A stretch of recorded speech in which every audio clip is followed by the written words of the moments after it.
The cold was a constant companion. It lived in the stone floors, a deep gnawing chill that seeped through the worn leather of her shoes and settled into her bones. Ilara knew the castle not by sight, but by its temperatures. The kitchens were a haven of humid warmth, the great hall a place of draughts and distant fires, and her own small room in the Omega quarters was a pocket of perpetual winter, forgotten by the sun. They called her the Blind Omega. It was a name spoken in whispers, a label that erased whatever she might have been before. She was a burden, a useless mouth, a shadow who navigated the world with outstretched hands, and a heightened sense of hearing that caught every pitying sigh, every scornful mutter. Her world was a tapestry of textures and sounds, the rough wool of her tunic against her skin, the smooth, cold slide of the banister under her palm, the distant clang of the blacksmith's hammer, the rhythmic thud of the guard's boots on stone, the scuttling of mice in the walls. These were her landmarks, the map she used to chart her small, circumscribed existence. Suffering was a quiet thing. It was the ache in her back from a mattress stuffed with straw and sorrow. It was the hollow complaint of her stomach, a feeling so familiar she barely noticed it anymore. It was the loneliness, a cold heavier than any stone, that wrapped around her heart. She had learned long ago not to hope. Hope was a flicker of warmth that only made the surrounding cold feel more bitter when it was extinguished. It was better to expect nothing, to be invisible, to survive. Yet, even in the gray landscape of her life, there were small moments of defiance. A piece of bread, saved from her own meager dinner, was tucked into the loose stone by the kennels. She could hear the soft whining of the runt, the one the others pushed away. She would wait until the yard was empty, her heart a nervous bird in her chest, and leave the offering. She never stayed to watch him eat, but the next day, the bread was always gone.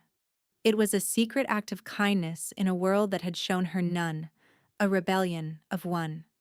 The news of the Alpha King's decline came not as a proclamation, but as a change in the castle's temperature. A new, unnatural cold began to bleed from the royal wing. It was a predatory chill, sharp and malevolent, that made the normal winter air feel like a summer breeze. The healers, one by one, had fled. Their hurried footsteps and muttered fears were easy for her to track.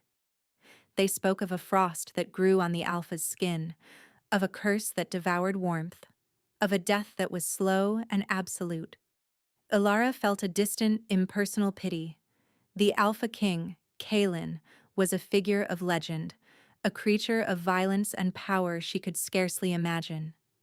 He was the storm on the mountain, the wolf in the dark. His suffering was as abstract as the color of the sky. It had nothing to do with her. She was wrong. The heavy, purposeful footsteps stopped outside her door. They were not the shuffling steps of the other Omegas. These were the boots of warriors, solid and uncompromising. She froze, her hand halfway to her mouth with a crust of stale bread. The door opened without a knock. The sudden draft was sharp, carrying the scent of pine, leather, and worried sweat. "The Blind Omega," a gruff voice stated. It was not a question. Ilara's heart hammered against her ribs.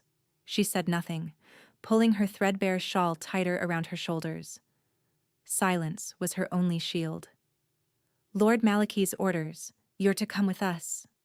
Fear, cold and sharp, pierced through her numbness. Lord Malachi was the Alpha's advisor, a man whose voice was as smooth as oil and as cold as steel. Why would he summon her? What could he possibly want with a useless Omega? A hand clamped around her upper arm, fingers digging into her thin flesh. She flinched but did not cry out. She was pulled to her feet, stumbling as the guards half-dragged, half-marched her from the only space she had ever known. The journey was a blur of echoing corridors and the rising murmur of the pack. The air grew colder with every step, the unnatural chill intensifying until her teeth chattered uncontrollably. The whispers followed her, sharp and cruel. The blind one? What is Malachi thinking? A joke, a cruel, final joke. They were taking her to him, to the dying king. The realization hit her like a physical blow, stealing the air from her lungs. This was not a summons. It was a sacrifice. A final, desperate act to appease a dying god or, more likely, to prove to the pack that every single option, no matter how pathetic, had been exhausted. They thrust her into a room. The cold was a living thing here. It was a pressure against her skin, a weight in the air that made it hard to breathe. It smelled of sickness, of dust, of old stone, and something else. Something wild and elemental. Pine and ozone and the deep, metallic scent of blood. It was the scent of the alpha. The room was silent save for a faint, shallow rasp, the sound of a man drowning in ice. "Go on," the guard growled, shoving her forward. "Healer." The word was a sneer. She stumbled, her worn shoes catching on a thick rug. Her hands flew out to catch her fall, and they met something hard and shockingly cold. It was a chest, a man's chest, broad and unyielding beneath a thin linen shirt. The cold radiating from it was brutal, like touching a block of ancient ice. It bit at her fingertips, a painful, searing frost. But beneath the cold, there was something else. A flicker. A tiny, buried ember of warmth, so faint it was almost imperceptible. A spark of life fighting against an ocean of ice. It resonated with something deep inside her, a string she hadn't known she possessed, now plucked and humming with a strange, impossible vibration. She did not recoil. She stayed, her hands pressed against the frozen expanse of his chest, her head bowed in terror and a confusion so profound it bordered on awe. The shallow rasping paused. A voice, cracked and rough from disuse, cut through the frozen silence. It was deeper than thunder, yet softer than falling snow. "Stay." The word was not a request. It was a command, forged in centuries of absolute authority, yet whispered with the last dregs of strength. The guards behind her froze. The whispers from the doorway died. The entire world seemed to hold its breath. Ilara's world, which had always been a universe of cold, had just found its new, terrifying center. And for the first time, she felt a flicker of something she had long since buried. A terrifying, treacherous spark of hope. The command hung in the air, a thread of steel in the suffocating cold. Ilara didn't move. Her hands remained on his chest, the biting chill a reality more solid than anything she had ever known. Yet the tiny, resonant warmth beneath it held her captive. It was a secret only she could feel. Lord Malachi swept into the room, his presence a wave of cloying perfume and simmering fury. "What is the meaning of this? Remove her." His voice was sharp, a whip crack in the tense silence. "She stays," the Alpha King whispered, the effort immense. His voice was a bare rustle of sound, but it carried the weight of a mountain. Malachi fell silent. Ilara could feel the heat of his glare, could smell the frustration rolling off him in waves. The guards shuffled, their leather armor creaking, uncertain. An order from the advisor was one thing.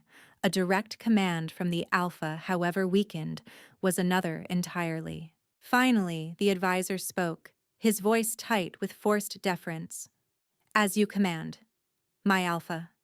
He turned, his footsteps sharp and angry as he quit the room. The guards followed, pulling the heavy oak door shut with a resounding thud that echoed in Ilara's bones. She was alone with him.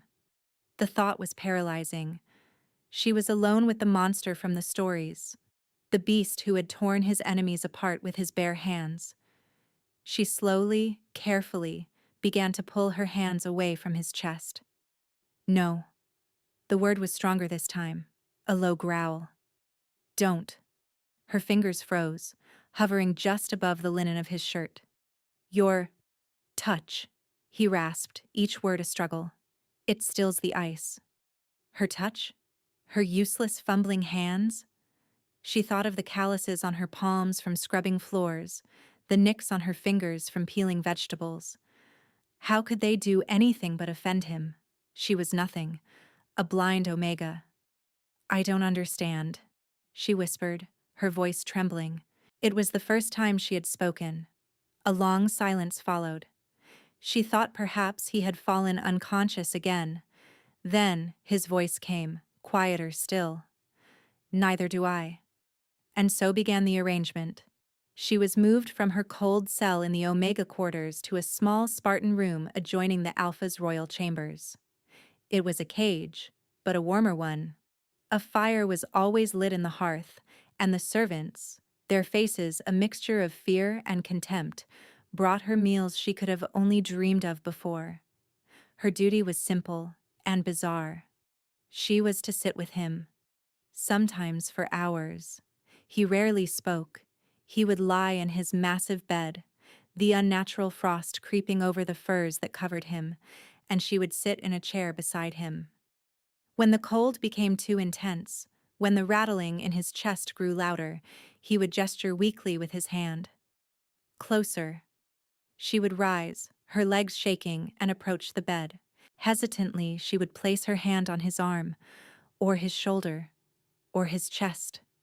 And every time she felt it, the violent, soul-deep cold, and the tiny, defiant spark of warmth fighting within him. And every time she felt that strange hum inside her own chest, a resonance that seemed to soothe the raging winter in his veins, the frost would recede slightly. His breathing would ease. They lived in a world of near silence, punctuated by his pained breaths and her quiet movements. She learned the landscape of his room through touch, the heavy velvet of the drapes, the intricate carvings on the bedpost, the cool, smooth surface of the water pitcher by his bed. He was a creature of immense control, even on the edge of death. But in the long, quiet hours, the mask would slip. She heard the soft groans he tried to suppress. She felt the violent shudders that racked his powerful frame when the curse surged. She smelled the scent of his pain, sharp and metallic beneath the pine and winter. She was seeing past the legend, not with her eyes, but with every other sense she possessed. The Alpha King was not a monster. He was a man, trapped in a prison of ice, and he was profoundly, terrifyingly alone. One evening, the silence stretched longer than usual. The fire crackled in the hearth, a comforting counterpoint to the chill that always lingered around his bed. "Tell me what you hear," he said suddenly, his voice startlingly clear. She jumped, her heart skipping a beat. "Your Majesty?" "Outside, tell me." She tilted her head, listening. She filtered out the sounds of the room, the fire, his breathing, the frantic beat of her own heart. She reached further. "The wind is coming from the north," she said softly. "I can hear it in the high turrets. A storm is coming. The kennel master is shouting for the hounds to be brought in, and someone in the kitchens dropped a pot, a heavy one." A low sound rumbled in his chest. It took her a moment to realize it was a chuckle, dry and rough. "You see more than most of my court." "I don't see anything," she corrected him automatically. It was a fact, a truth she had lived with her entire life. "Don't you?" he murmured. After that, it became a ritual. He would ask her to describe the world to him through her senses. She told him of the scent of baking bread that meant the kitchens were preparing for a feast, of the subtle shift in the guard's footsteps that signaled the changing of the watch, of the taste of snow on the air. In return, he began to give her something she had never had: colors. "The fire," he said one night, his voice a low whisper. "It is the color of fury and poppies, of a sunset over the western peaks. It is the color of warmth made visible." She tried to imagine it. Fury she understood. Warmth she understood. But to see it? It was a language she couldn't speak. but she loved to listen to him try to teach her. He described the silver of the moon on snow, the deep green of the pines, the startling blue of a summer sky. He painted a world for her in words, his voice the brush, her mind the canvas. One afternoon, a servant brought his meal. Ilara could smell the rich broth, but she could also hear the trembling in the young woman's hands as she set the tray down. The alpha had not been able to feed himself in days. After the servant fled, Ilara stood. "You need to eat, Your Majesty." A weak, dismissive wave of his hand was his only reply. She would not be dismissed. She found the tray, her fingers tracing the edge of the warm bowl. She located the spoon, dipped it in, and moved toward the bed. "Please." She could feel his surprise, a tangible shift in the air. No one gave the Alpha King orders, not even ones whispered with a plea. She held the spoon out, her hand trembling in the space she judged to be before his mouth. A long moment passed. Then, she felt the faint touch of his lips against the metal. He took the broth. She fed him the entire bowl, one slow, careful spoonful at a time. Her hand brushed against his cheek, his skin cold, but the stubble of his beard rough and real. It was an act of shocking intimacy. She was a servant, an omega. He was her king. But in that moment they were simply two people in a quiet room, one feeding the other. The boundary they had never spoken of, the chasm between their stations, was eroding. She was no longer just a tool to manage his curse, and he was no longer just a fearsome legend. He was Kaelin, and she, in this strange, cold room, was beginning to feel less like a ghost and more like Alara. She was falling, and she knew with a certainty that terrified her that the landing would break her. The small, fragile world they had built within the frozen chambers of the king began to splinter. The pack was a restless beast, and Lord Malachi was its most venomous tongue. Alara could feel the change in the castle's atmosphere.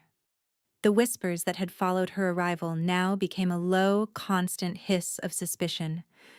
She heard them in the corridors, her sensitive ears catching snippets of conversations that were meant to be private. "A witch," I say. "Her blindness is a glamour to hide her dark intent." He was fading for a decade. She arrives, and he clings to life? It's unnatural. She's draining him, siphoning his life force to feed her own power. Malachi says so. Each word was a small stone thrown at her, and the bruises were beginning to form on her soul. She tried to ignore them, to retreat into the quiet sanctuary of Kaelin's room. But the poison was seeping under the door. Kaelin felt it too. His moments of lucidity grew shorter. The curse, which had seemed to be held at bay by her presence, began to surge with renewed violence. The frost on the furs of his bed spread further, glittering like deadly diamonds in the firelight. Sometimes, a thin sheen of ice would coat his skin, and his breath would come in ragged, painful clouds. "They are afraid," he rasped one night, his hand gripping her wrist with surprising strength. His skin was so cold it burned. "Malachi feeds their fear." "Why?" she asked, her voice barely audible. "Why does he hate me?" "He does not hate you," Kaelin said, his voice a low growl. "He hates that I am not dead yet. He has tasted power in my absence. He wishes to make it his own." The raw truth of it settled in her stomach like a cold stone. She was not the target. She was merely an obstacle, a pawn in a game far deadlier than she had ever imagined. The threat became tangible a few days later. Kaelin had fallen into a deep, troubled sleep. The cold in the room was worse than ever before. Ilara huddled by the fire, trying to rub some life back into her numb fingers. The door to her adjoining room was thrust open. Lord Malachi stood there. She couldn't see him, but she could smell his self-satisfied perfume and feel the smug chill of his presence. He was not alone. "Search her room," he commanded. She stood, her heart pounding. "What are you doing?" Securing the castle from internal threats, Omega, he sneered. She heard the guards ransacking her small space. They were not gentle. Her thin mattress was thrown to the floor, her few meager possessions overturned. "My lord," a guard called out. "Look at this." Malachi moved past her. She heard the rustle of cloth. "Well, well, what have we here?" he said, his voice dripping with false surprise. "A doll of woven thorns, a bundle of black feathers, the tools of a hedge witch, just as I suspected." "I don't know what that is," Alara said, her voice shaking. "I've never seen it before." "Liar!" Malachi's voice was a whip. "You have been cursing our alpha, using your foul magic to drain his life while pretending to soothe him. You are a parasite, a viper we welcomed into our hearth." He was framing her. The realization was as cold and sharp as the curse itself. This was his proof, the evidence he would use to turn the entire pack against her. Suddenly, a roar erupted from the Alpha's chamber. It was not the sound of a sick man. It was the primal, furious bellow of a cornered predator.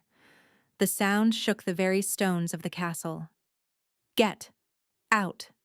Kalen's voice, raw and filled with killing intent, ripped through the air.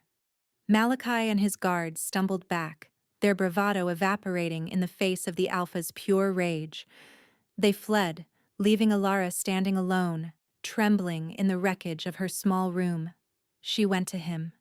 He was sitting up in bed, a feat of strength she hadn't seen him perform in weeks. His broad chest was heaving, and the frost on his skin was swirling like a miniature blizzard. His eyes, she knew, would be glowing with that terrifying silver light he'd once described to her. "He will not stop," Kalen panted, the effort costing him dearly. He slumped back against the pillows, a wave of cold washing over him. "He will turn them all against you." "Then I will leave," she said, the words tasting like ash. The thought of returning to the cold, lonely world outside this room was unbearable, but his safety was paramount.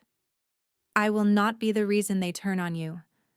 He reached for her, his icy fingers finding her hand and gripping it tight. "No," he commanded, his voice fierce. "You will not leave me." But the confrontation had taken its toll. That night, the curse returned with a vengeance that stole the breath from her lungs. Kalen collapsed. It was not a slow fading, but a sudden, catastrophic failure. One moment he was breathing, the next he was still. The warmth she could always feel deep within him, that tiny, stubborn ember, was gone. The ice spread with horrifying speed. It sheeted over his skin, turning it a pale, marbled blue. It crept up his neck, tracing the powerful cords of his muscles. Frost bloomed on his eyelashes, on his dark hair. He was being encased, frozen from the inside out. The secret was out. The Alpha was not just dying. He was lost. The castle descended into a chaos she could hear and feel. Shouts echoed in the halls. People ran past his door. The royal healer, an old, weary wolf, came and went, his scent thick with the smell of failure and fear. "There is nothing more to be done," she heard him tell Malachi in the hall. "The frost curse has claimed him." Malachi's moment had come. He was the acting alpha now.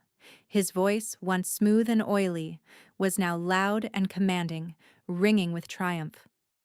"The witch is the cause," he proclaimed, his voice carrying through the door. "Her dark magic has delivered the final blow. Seize her. We will purge this castle of her poison. An execution at dawn will save the pack." The threat was no longer a whisper. It was a promise. The door to Kalen's chamber crashed open. Alara stood between the guards and his bed, her slight frame the only barrier. "You will not touch him," she said, her voice small but unwavering. They laughed. "It's you we've come for, witch," one of them snarled, lunging for her. She was thrown aside easily, her head hitting the cold stone floor with a sickening crack. The world, already dark, swam with stars of pain. She heard them approaching the bed, heard the scrape of their boots, the clink of their mail. They were going to take her. They were going to kill her. And Kaylin. Kaylin would die alone in this frozen room. A wave of despair so profound and absolute washed over her. It was the lowest point, the bottom of a pit she had been falling into her entire life. All the whispers, all the scorn, all the loneliness, it had all led to this. An anonymous death for a crime she didn't commit, while the only person who had ever shown her a shred of worth lay turning to ice behind her. She could try to run. Perhaps in the chaos, she could slip away, save herself, flee into the wilderness and die of exposure, but die free. But to leave him? To let him be consumed by that terrible silent cold? No, the word was not spoken. It was a feeling. A deep primal refusal that rose from the very core of her being. She would not let him die alone. If this was the end, she would face it here, by his side. She scrambled to her feet, ignoring the throbbing pain in her head. The guards had paused, momentarily confused by her defiance. She pushed past them, a wraith of desperate strength. They were too surprised to stop her. She reached the bed. Her hands, shaking violently, touched his face. It was like touching marble, cold, hard, and lifeless. The tiny ember was gone. There was nothing but ice. "No," she whispered, her voice breaking.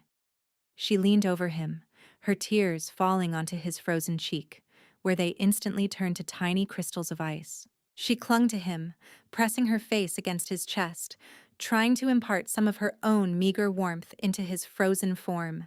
The guards grabbed her shoulders, their grips like iron vices. They started to pull her away. "I will not leave him!" she screamed, the sound raw and torn from her throat. It was the loudest sound she had ever made. She fought them. With all the strength in her frail body, she fought. She clung to the bed, to the furs, to him. Her fingers locked onto the fabric of his shirt, a desperate final anchor in a world that was trying to rip her away. He was dying. He was gone. The world had turned against them, and she was about to be dragged to her death. It was impossible. It was over. But as her fingers dug into his shirt, as the guard's cruel hands tore at her arms, something inside her broke. Not her spirit, not her will. Something else. A seal. A dam. A cage that had held something vast and powerful captive for her entire life. It shattered. The guards were pulling her back, her fingers slipping from his shirt. Her final connection to him was about to be severed. In that last, desperate second of contact, a plea ripped through her mind, a prayer to no God she knew. "Don't leave me." It was not a request to the guards to unhand her. It was a command to the universe. It was a raw, unfiltered scream of love and defiance aimed at the encroaching death that sought to claim him. And the universe answered.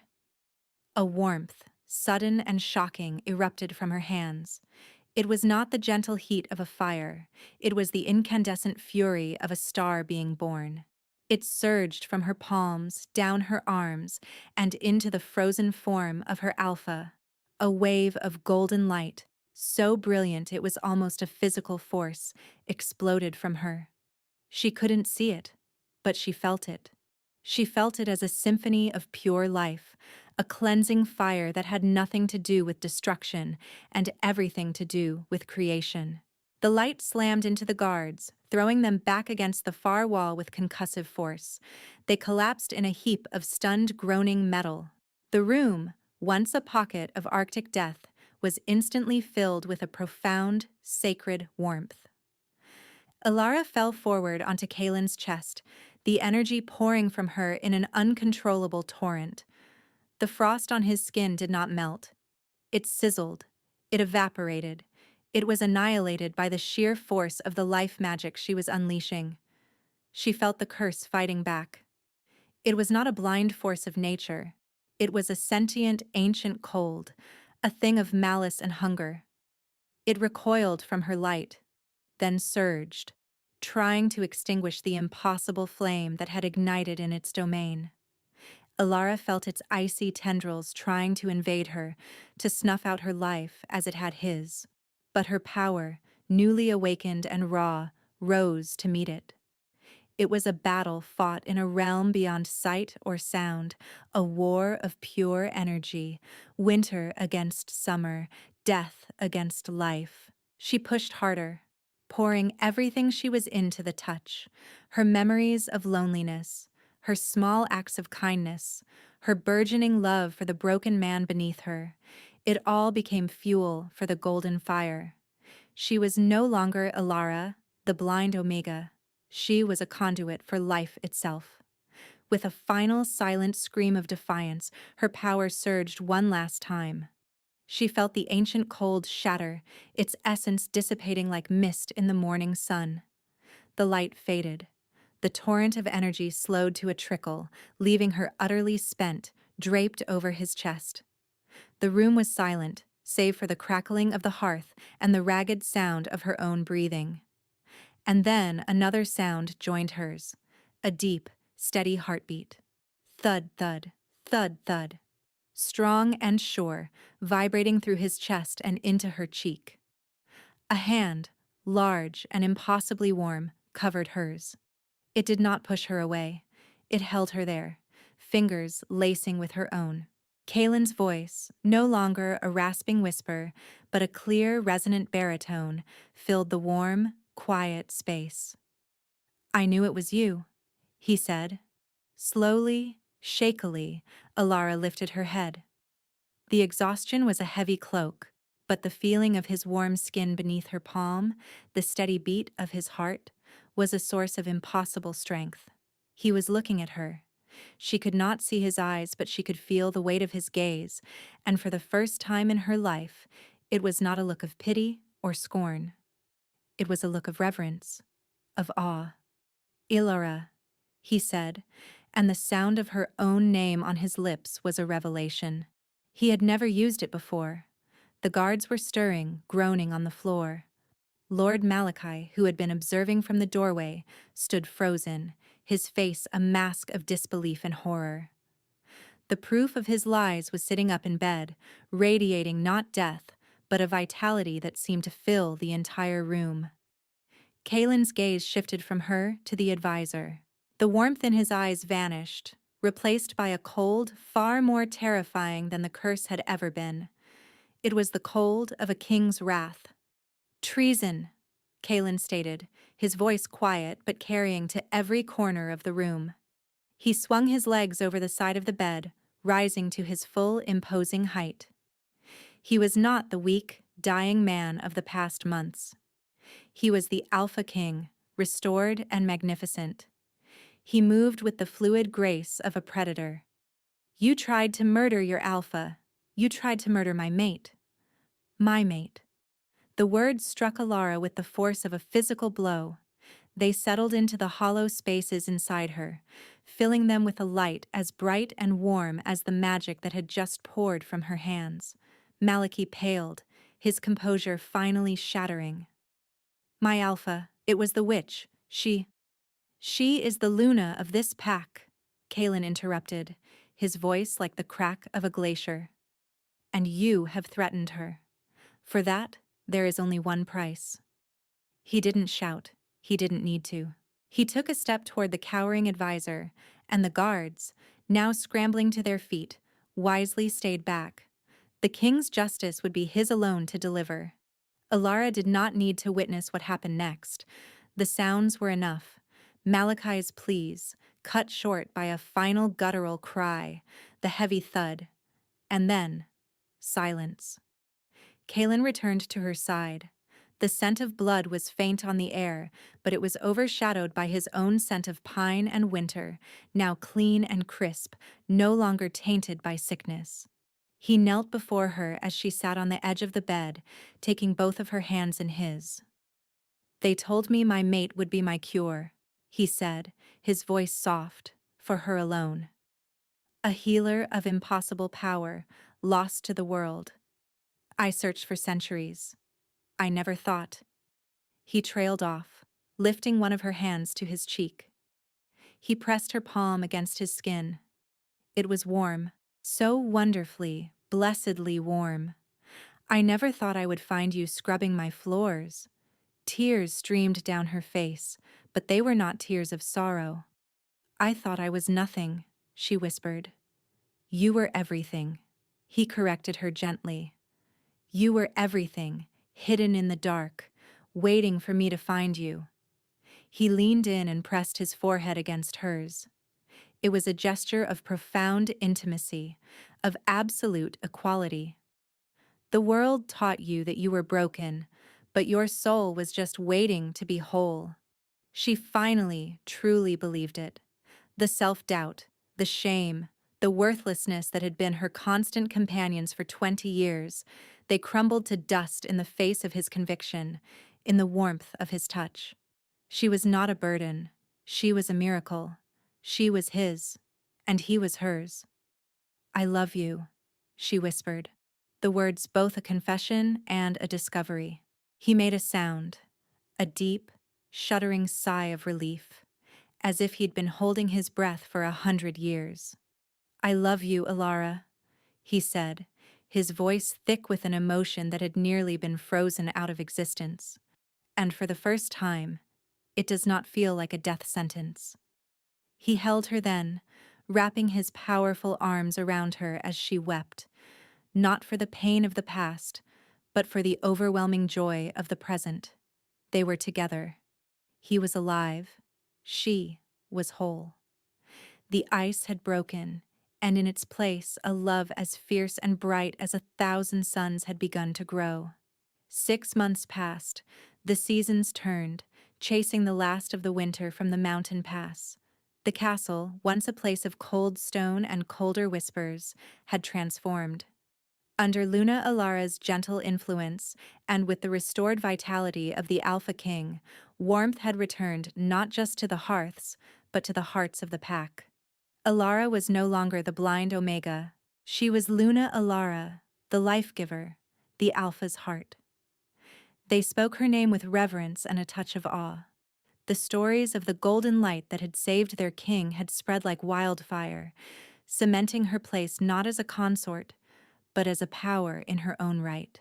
She navigated the castle halls with a quiet confidence she had never known. Her hand no longer skimmed the walls for guidance. She walked with her head held high, often with Kaelin's arm possessively around her waist, his presence a constant warm anchor. She had learned the layout of her home, not by memory, but by the feeling of belonging that resonated from the very stones. Her blindness was a part of her, but it no longer defined her. Kaelin said she saw more than anyone. She saw the truth in people's voices, the state of their hearts in the energy they radiated. She could feel the health of the pack as a tangible thing, a warm hum that vibrated through the ground beneath her feet. Her healing abilities were a gift she used sparingly and wisely.